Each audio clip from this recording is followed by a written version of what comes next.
So let's run through a checklist. We talked about our sizes of brushes we needed. You need a larger size round brush, or you could use this is a size 12, or you could use anything from a 1/2 to 3/4 inch wash brush. And then you can use a medium sized brush if you want something in the like 6 to 8 category, and then I recommend having something that's in the 2 category. All right. The next thing you want to do is make sure you have your 2 waters. So you got one for clean and one for dirty. Let's spray with our little spray bottle our paint colors so they are ready. I've got my sponge ready. I've got my reference photo, which is our chickadee, and I got my sketch already transferred how I showed you. I tweaked it for how I wanted to do my chickadee, and we are good to go. So first things up, I'm going to show you how to get started on his main part of his body. I'm going to get some clean water on my brush, and I'm just going to lightly go through and I'm going to wet down everything in his body. I'm not going to wet his beak, and I'm not going to go into his eye. So I'll just wet the area all around that, because what we're going to do is watercolor is so much better when we get to do it in a layered process. And so I want to stick down some soft layers. Birds have something called down, and it's lovely and it's soft, and so getting your paper wet is going to help create that under layer of those down feathers on our bird. And so we're going to do that first.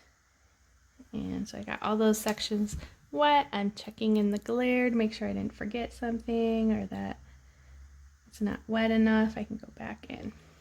All right, the next thing you want to do is kind of let that sit and soak it up, is I'm going to mix up my color. So I definitely want to encourage you guys to not use black.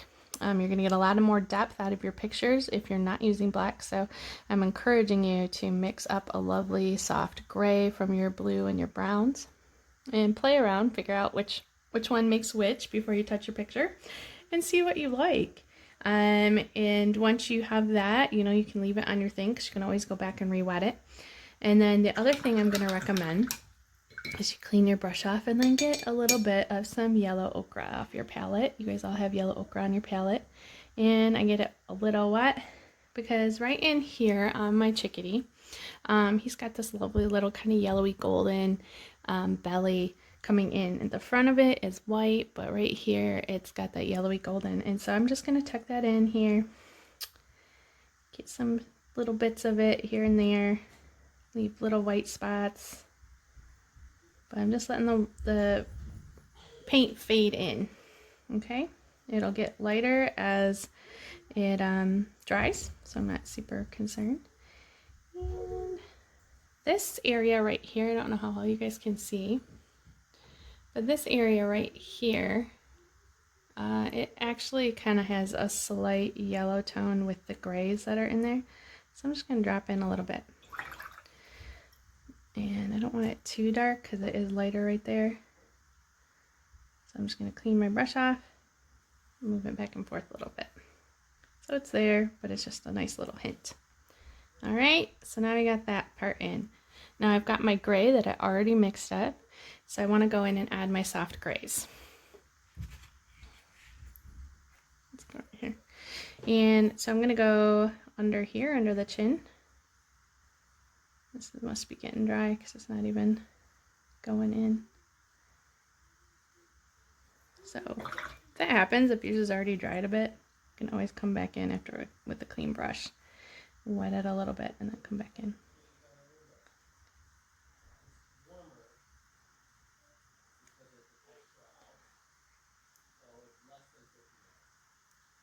Alright. Now I'm going to take this over across this top part of his head. Now this is darker, but because we still want some of the highlights and shadows to show up, and they're all in gray pretty much, I am putting this nice little gray down first before we go into the deepest, darkest areas. Alright, and I'm being really careful. I do not want to get into the eye. I want to leave a nice wide berth around the eye. Alright.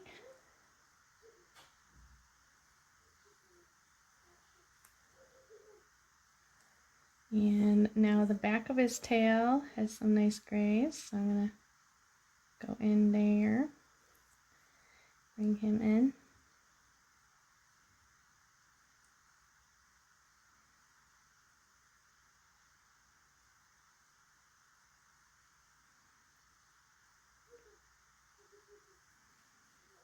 And any other areas where I want to add some shadowing, maybe a little shadowing in here.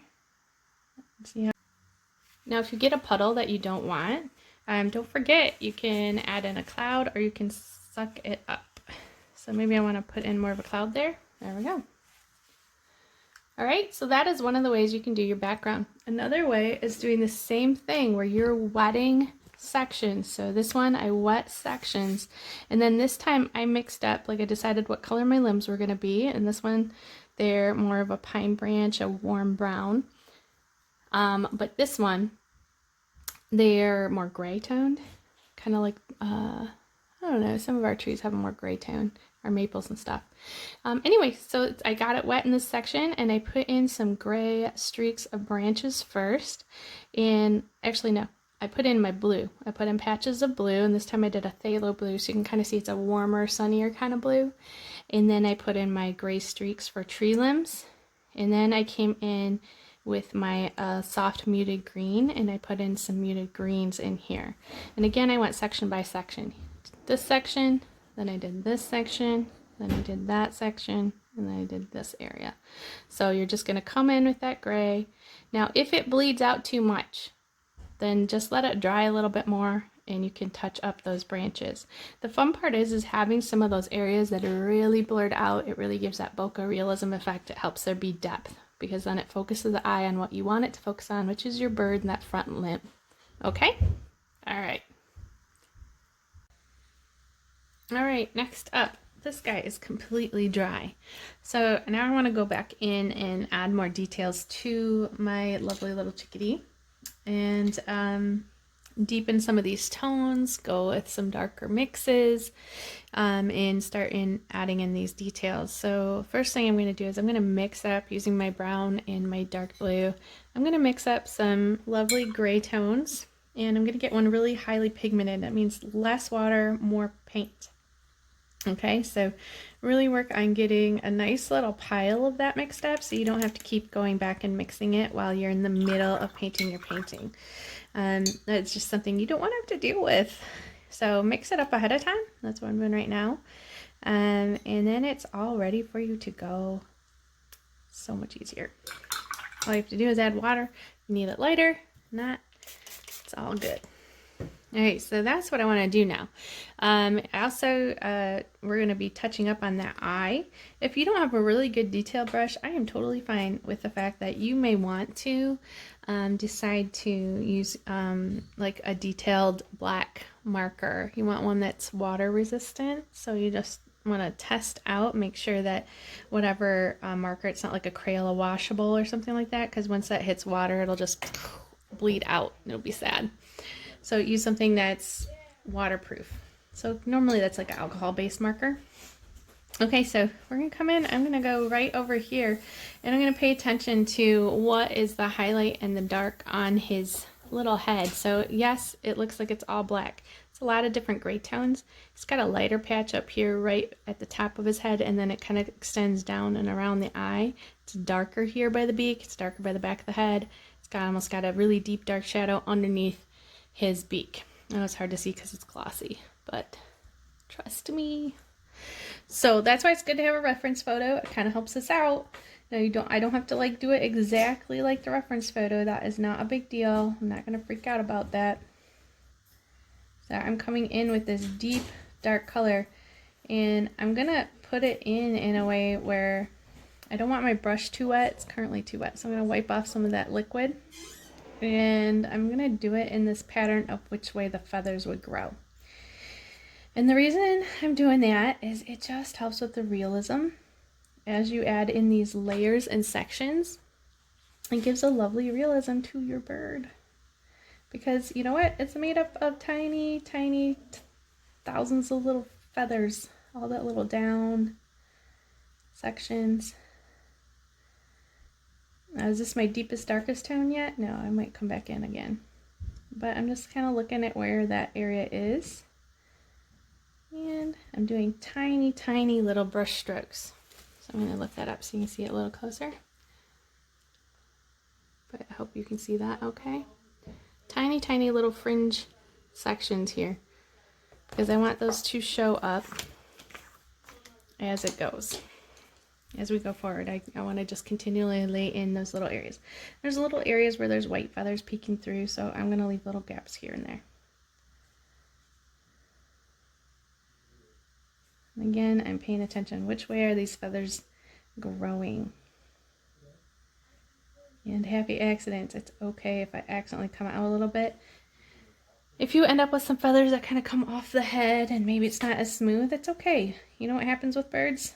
There's this thing called wind. And so sometimes it ruffles up their feathers and they come off their heads. So this is why we are not going to stress out. I think my son is getting home from work, so you might hear the dog start barking, and I'll just apologize ahead of time if that happens.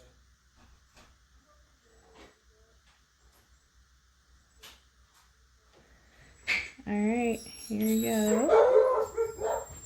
Enter the dogs. Okay, so here we go. My cute little things. Hopefully he's not going to let the dogs in here. Oh, there they are. It's about to get nosy. All right. You're going to look for different areas to add in this darker color. And you're going to miss Ruthie. Ruth?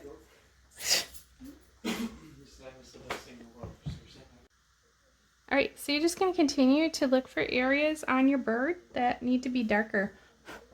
What I want to show you really quick is I want to show you how to do these little side feathers here on the wing, okay? And so what I'm going to do to bring those feathers in that are a little darker are I'm going to pay attention to the tone and the color, but I'm going to use that method that we've learned about how to soften an edge. So if I put in a deeper or darker edge right here, which shows up in his tail, then I'm going to take this line down, but I don't want it to, I want it to fade in and be nicer, kind of like the real feathers do. And so what I do is clean off my brush real good, get some of the liquid back off of it. I want it slightly wet, slightly damp, and then I'm going to come closer to that edge and soften it. If I wait too long though, it won't work. So, which I kind of did. I'm a little distracted by my family. All right. Let's do that again in another section. And there's a section where the gray is more brown, so I'm going to add some more brown right in here where it's closer to that yellow ochre. And so I'm just going to come in and lock in the shape for that feather right here, and that bottom edge of that feather is the deepest and darkest tone. So quickly I'm going to clean off my brush, get that into clean water, dampen it, and come and soften the edge again because I want it to fade into. All right, that's a nice fade. Now I'm going to go get these next two feathers in. I'm going to lock in their shapes. This guy's kind of big. He kind of overlaps with this one. He's a cooler toned, deeper toned one. And he's kind of got a stripey look. Then I'm going to get this bottom edged one. And this one's got more of a gray tone, not as warm. And I'm going to lock that one in.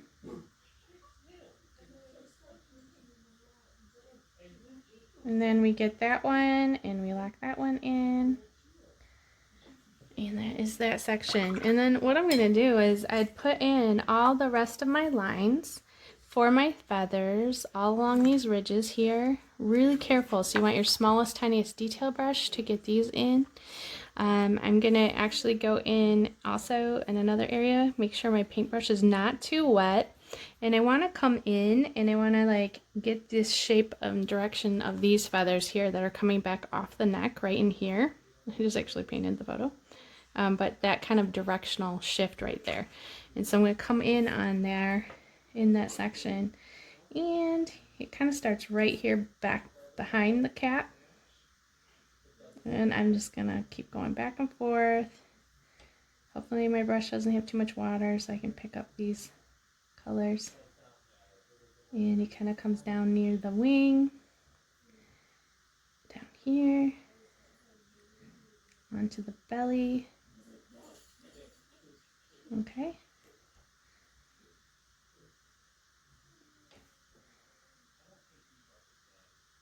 It's really nice. It really goes in. Just take your time. Okay. And then I'm going to do those darker feathers like I talked about. While you have your gray ready, you can come in and get these, his legs and his feet. And get those guys in. And then we'll actually go in on our actual tree branch. Don't forget the back end of your chickadee or whatever type of bird you did, the back end of his foot, because he needs to be able to wrap his 3 little toes around. So please don't forget that section. So lock that in, that little section that's coming back around.